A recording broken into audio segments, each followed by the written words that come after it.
How will you rate your chances on Monday? Do you think there could be a new Brexit?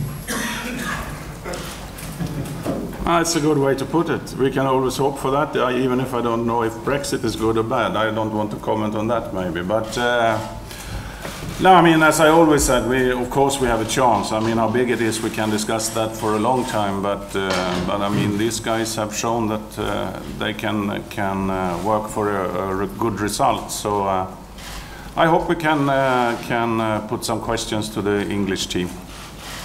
And then a question to both of the players. I don't know if you heard from TV, the Gudmund Benediktsson, his comment, your goal, when he screams. And could you tell me what you think about that? TV is around the world now. Yeah, I mean, every time he's commentating, he's very enthusiastic. So we are getting used to it, but it's probably the first time some of you guys are hearing it. But as I said, he's always like this when he's commentating on games, and it just makes it exciting for the fans to watch. Yeah, I agree with Elmar. It's maybe the first time you guys hear it, but we're kind of used to it. Very good.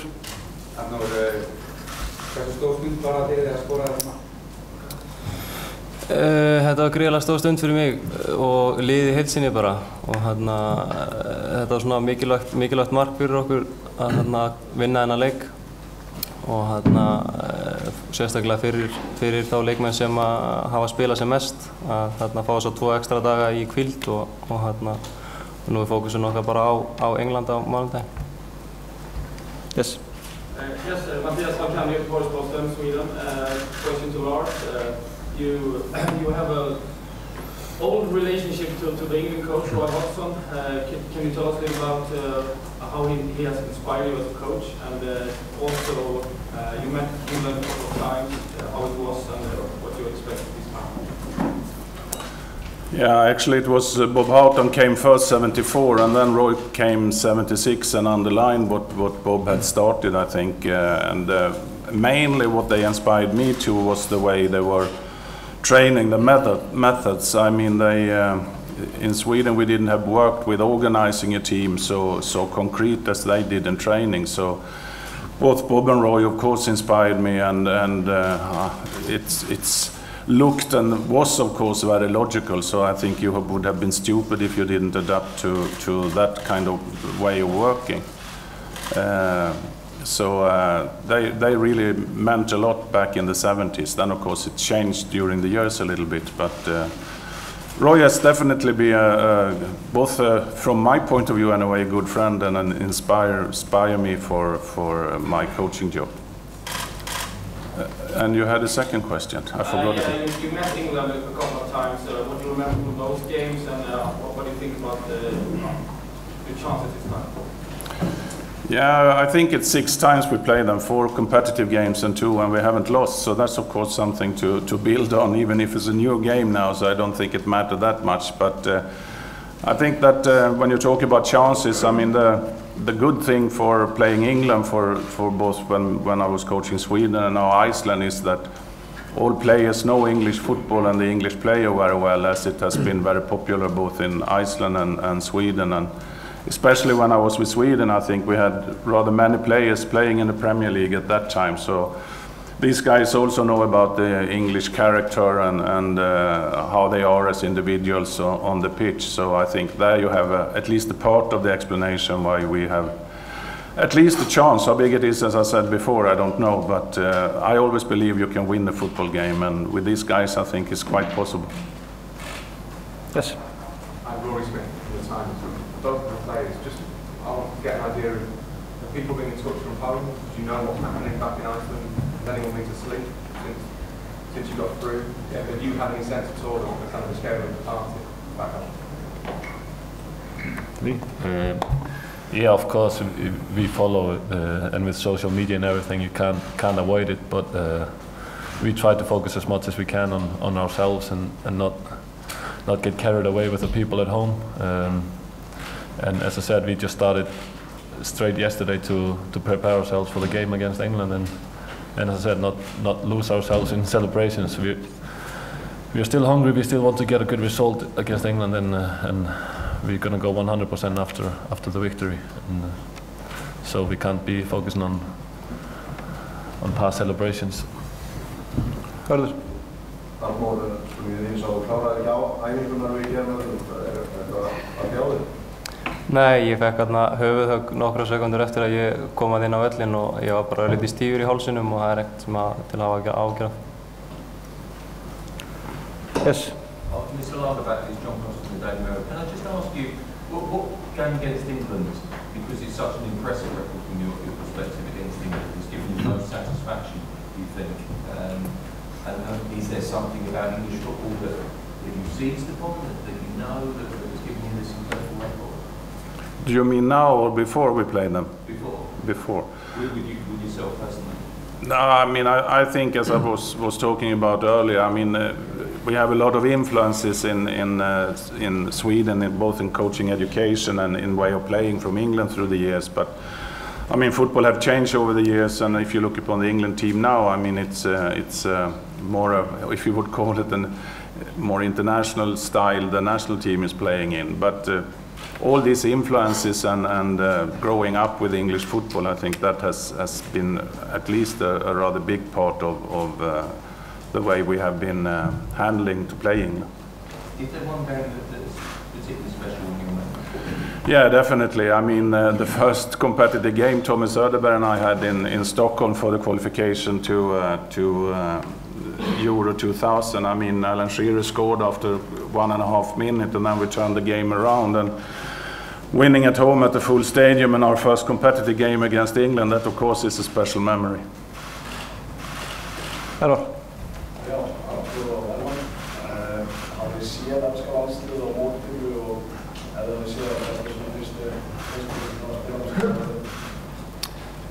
Já, við höfum fylgst með flest öllum leikjum hérna á Evrópumótinu og maður hefur fylgst mikið líka með ensku deildinni og hérna maður svona þekkir einhverja leikmenn og hérna en þetta er rosalega sterkt lið og hérna þannig að við þurfum að undirbúa okkur mjög vel fyrir leikin. Yes. Hi, can I ask you maybe Arnold, a lot's been made about the size of your country and how well you've done given the population. It's a similar size, your country, to a city we've got in our country called Leicester. Do you see yourselves doing a Leicester this tournament? Yeah, it might happen, yeah. But we have to go through England first and our focus is there now. Haukur. Já, ég spyrja bara Emma og Stórkan báða til líka til England sé nokkuð heppilega aðstæðingar fyrir Ísland kannski samanborið við Króatíu spila aðeins öðru sport. Ég held sér þetta að segja heppilegur en við höfum séns á móti Englandi eins og móti öllum öðrum. Við höfum sýnt það þegar við hittum okkar dag, þá getum við fengið náðu góðum úrslitum móti hverjum sem er. En England hefur ekki spilað sem besta leika ennþá á mótinu og eru með fullt af heimskasta leikmönnum sem geta gert fárlega hluti og við þurfum að vera einmitt á okkar 100% stegil til að eiga séns í það. Sorry, excuse me, both players. Okay, go ahead. Yeah, two questions. One for Lars first. How would it be to advance to the second round in the advanced part of the tournament? You have reached the quarterfinal with Sweden once and the 16th twice. And how would it be to advance to the second part, to the quarterfinal? That's the first. Yeah. Yeah, of course you always aim to go as far as possible, so if we could beat England and qualify for the quarterfinal, it would be a great achievement from us, of course. So we really would try to do everything we can. So as the guys already said, I mean, they had a rather calm day yesterday, but from today it's business as usual. So now we're really focusing on preparing in every way we can to have a really good game in Nice. And to the players, you both played in the Allsvenskan. What has that part of your career meant for you as a football Yeah, I just recently changed from Norrköping to Rapid Vienna, so I've been in Norrköping for 2.5 years, and Norrköping have helped me grow as a player, and Allsvenskan has same helped me grow as a player, and I'm very thankful. Yeah, it was a great time in my career. I always remember the fans; they were great in Göteborg, and I always miss them a lot, and I follow them every time they're playing still. So yeah, it was just a good time in my career. That's helped me grow as a person. Question for us. The interest in your team has increased a lot since Wednesday's game. How has it changed the daily life of the team here in Nancy? How it changed, you mean, after the last game? Has the daily life of the team changed here in Nancy, or have you managed to keep the same kind of daily life as before Wednesday's game? Yeah, it depends what you compare with. I mean, it's different, of course, when we have been together as a doubleheader. This is the first time we've been together for such a long time, but we were really lucky to choose Annecy and the hotel we have, because I said it before, it's definitely of all finals I've been to, it's definitely the best place we have had. All logistics, the atmosphere, the surroundings, everything we have there is absolutely top class. So I think the players will agree with me, and as I said before, they have nothing to compare to, so they can't say if it's the best or not, but they really enjoy it, as I can see it and read it, so we are very satisfied with Annecy as our training camp. And it hasn't changed since Wednesday? No, definitely not. I mean, these guys are pretty down to earth, so I think it's business as usual. It was a little bit different yesterday. Was it yesterday, the day after the game? Yes, it was. It was rather calm yesterday. I mean, we have played 3 games now, and they have been working really hard. So I didn't see and hear so much about them during the day yesterday. It was more reloading and take it easy. Timmy. Arnór Emmi, þið fengu heimsókn á hóteli í gærkvöldi. Við talaðum mikið landsliðið og forsetakosningarnar af því að fólki náttúrulega ætlaði að bjóða sig fram, svo sumir sem vilja Lars sem forseta. Getið þið aðeins beitt mjög okkur hvernig þetta var í gærkvöldi og þetta álaður og tröst að kusuði annars til? Ég kaus ekki, þannig að Elma getur tekið þessa spurningu. Já, ég kaus ekki heldur af því að þegar Toggi dróðs út þá var ekki með einn kandidat í huga. Kom ykkur, hvernig var þetta í gær? Var þetta í forsetapöndinu? Nei, það kom bara maður þarna sem var yfir þessu öllu og fylgdist með, og þeir sem vildi kjósa fóru inn á kusu og aðrir gerðu það ekki, en eins og ég segi, ég kaus að gera það ekki, en ég vona að hinnir hafa átt vita því að kjósa rétta mann. Ég kaus rétt allavega. 2 colleagues at the back. Yeah, my question for Lars.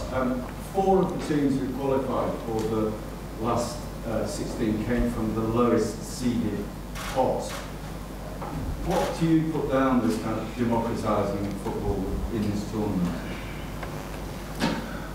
I think you've seen this development, I would say, always since '92. I think it was when the Bosman ruling was coming. I think through the years now and accelerating the last 5-6 years, all small countries today have players in good league and good clubs, and I think that is the explanation why it's get tighter and tighter on international level like this. And I mean, if you look upon this European Championship, it's not many matches that have ended with more than one goal in difference between the teams or in a draw. So, but I think that is the main explanation. I also think the smaller countries get better and better in developing their football. I mean, Iceland is one example of that, with better training facilities and more professionals coming into football, both on the player side and the coach's side. So I think there you have the main explanation anyway. Colleague in red. Red. You had your hand up there. Yeah. Just another question maybe about Annecy, if that is okay.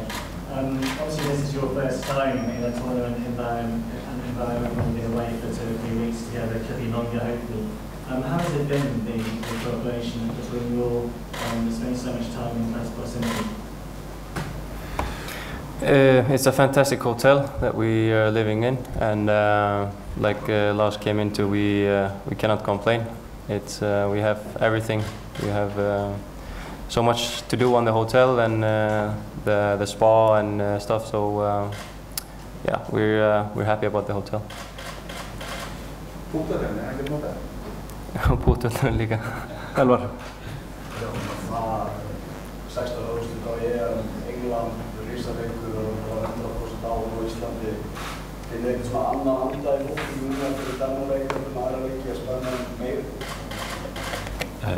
Nei, við töluðum það í gær strákarnir að þú veist, þetta er þetta frábær árangur sem við erum búin að ná og við náðum markmiðin okkar, en það er enginn af okkar sattur eða sáttur með þá stöðu sem við erum núna. Við viljum gera ennþá betur og trúin á liðinu og hópnum er það mikil að við sjáum fyrir okkar að við eigum möguleika og eins og segja, ef við fókuserum 100% og náum að berja saman sem lið þá eigum við séns og ég held að það sé svona hugafar allra, við ætlum að ná enn lengra. Second row from the back, yeah. Question for Lars. The decision to leave the EU has caused a lot of economic and social uncertainty in Britain today. Do you expect that to affect the players and Roy Hodgson as they prepare for this game and during the game itself? I don't know the players as person, but I know Roy pretty well, and I don't think he is so concerned. And I mean, I don't know exactly how he's developed getting older, but I think if I go out from myself and maybe he's the same, I don't think you let things like that influence you when you're in the middle of something. So then of course you think about it as a private person, but I don't think it influences either Roy or the players. Robert. Lars, how will you work with the players from a mental view to not be content what you already achieved? I remember '94 when Sweden go through this poem with Karin Boye that you shouldn't be satisfied just going the first stage through. How will you work with these aspects? Do you have any tricks?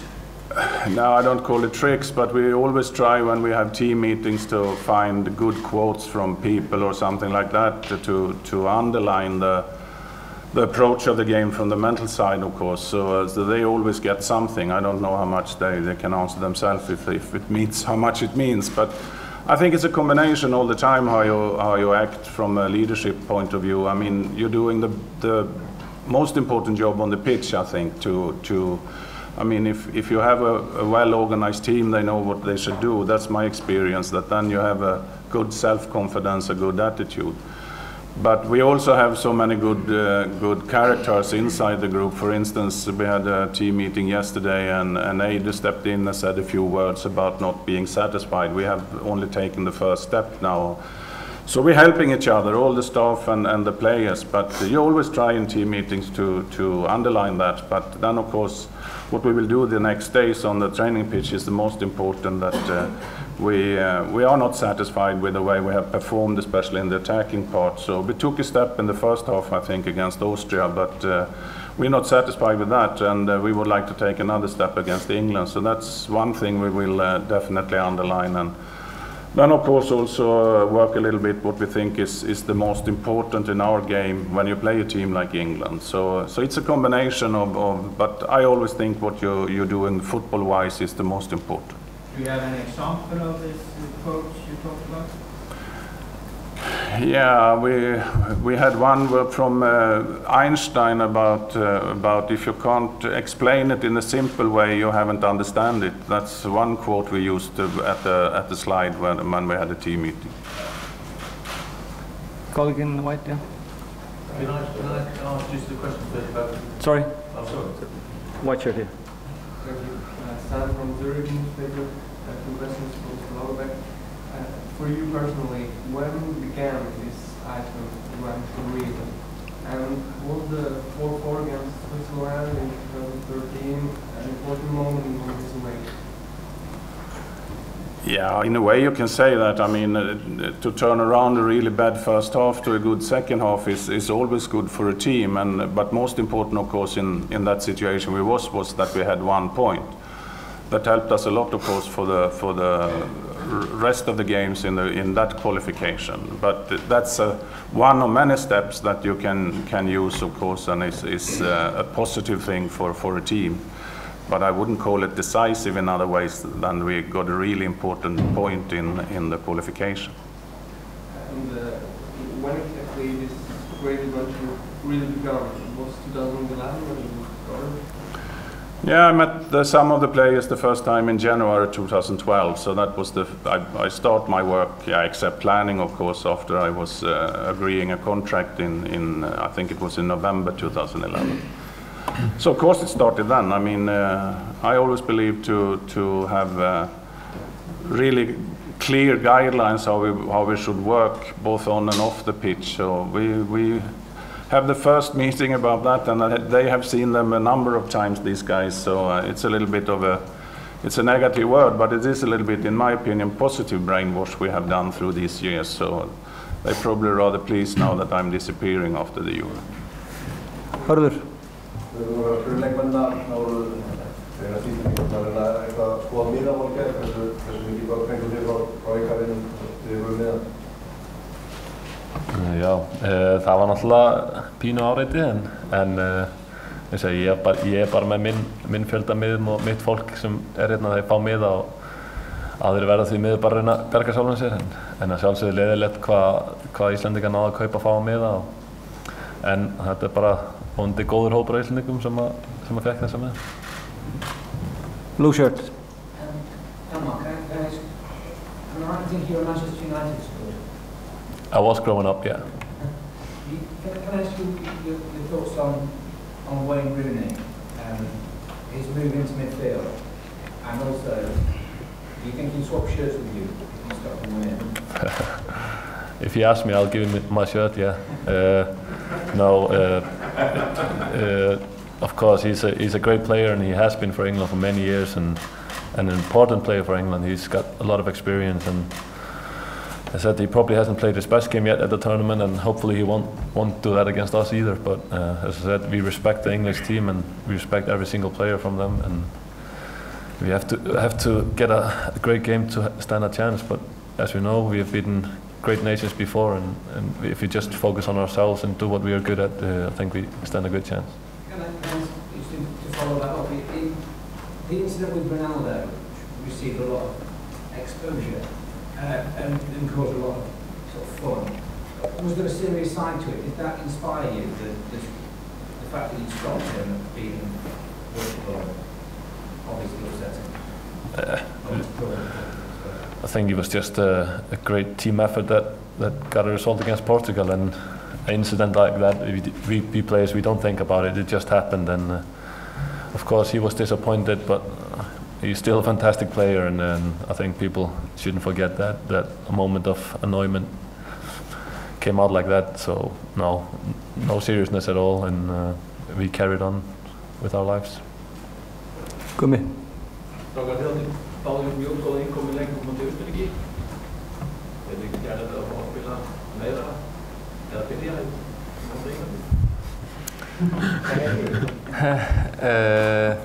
Jú, við áttum ásamt Sverrir, hann hoppaði hann inn líka og við komum með svona auka power í þetta. Jú, svo það bara, svo veltur það allt á Lass og Heimi, ég meina við erum alltaf tilbúinir á bekknum sama hvað og við styðjum starting 11. Þannig að það ekkert engin auka pressa en eitt svoleiðis sko. Back row. Lars, Glenn Morton, Independent.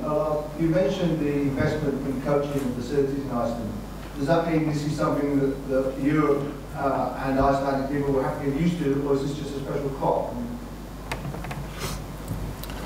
Yeah, of course, it's very difficult to speculate. I mean, it's a really good group of players now. You have a good group of players. The under-21 has beaten France, for instance, in the qualification.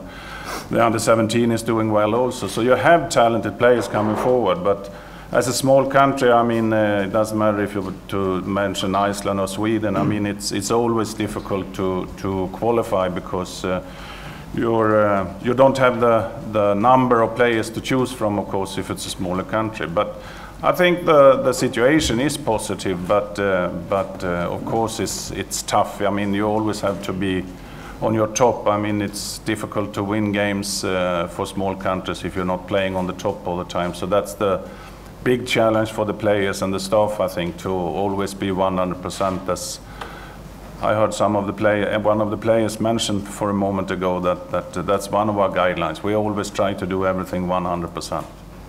I mean, have you had other countries coming to see what you've been doing, similar sized countries?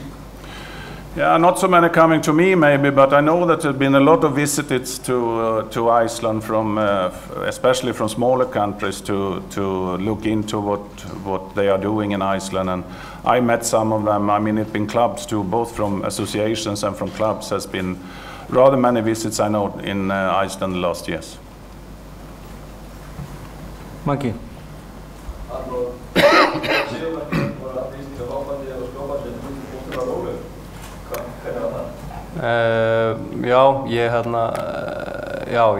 Þetta var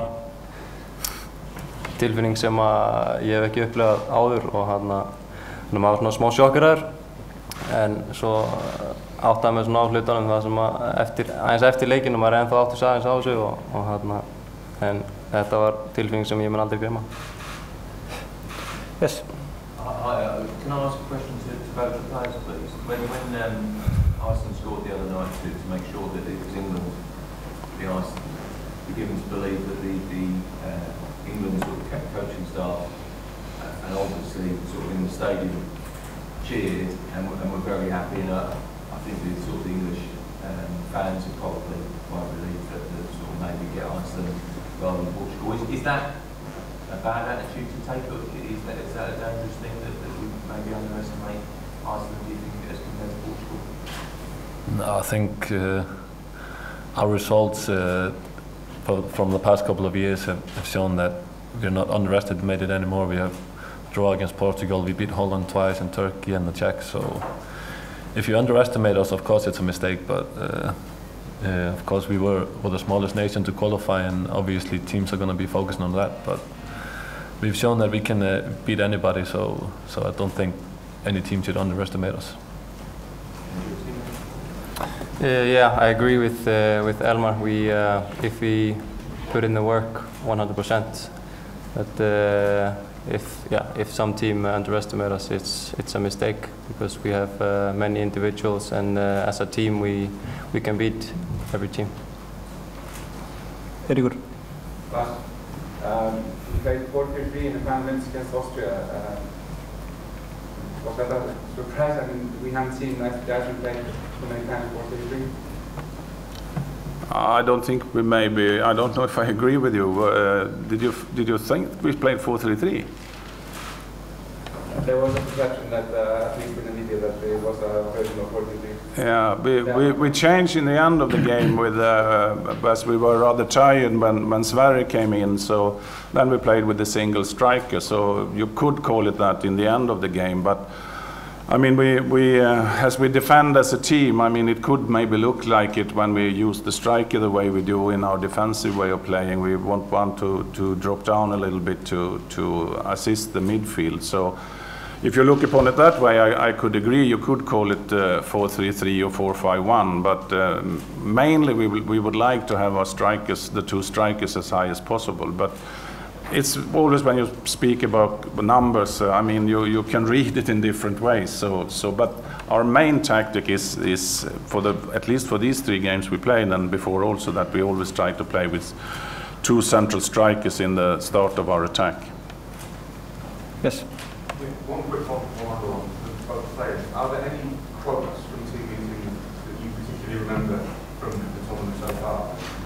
And in terms of playing a larger nation, is there a moment that you could reflect on when your approach to those games changed? Was it defeating Holland? Was it playing Turkey?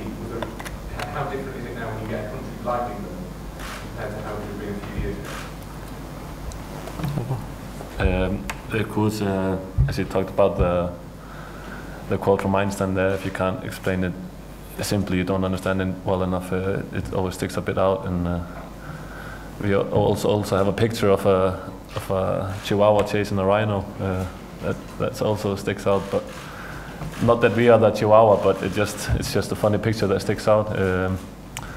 And yeah, I think England have a really strong side now, probably one of the strongest individuals they've had for a long time. So I don't think it's better to meet them now than a few years ago. Is it the case that before you had all these great results against more established nations, would you have had more fear or more respect playing rugby like England? Does it phase you less now? No, I mean, you always get experience from playing games, and we have had experience playing good games, good teams, and so it's just the experience that makes us maybe a little bit more calm. But we're always a little bit paranoid before every game. You have to know your opponent very well, but still we have to focus on ourselves and do what we are good at, and not too much focus on the opponent. Okay, last question of the day. It has to be the best one of the day, okay? Apologize for this one. Question to Lars. You've been coaching 3 national teams, Sweden, Nigeria and Iceland. How do you rate this achievement with Iceland so far compared to them?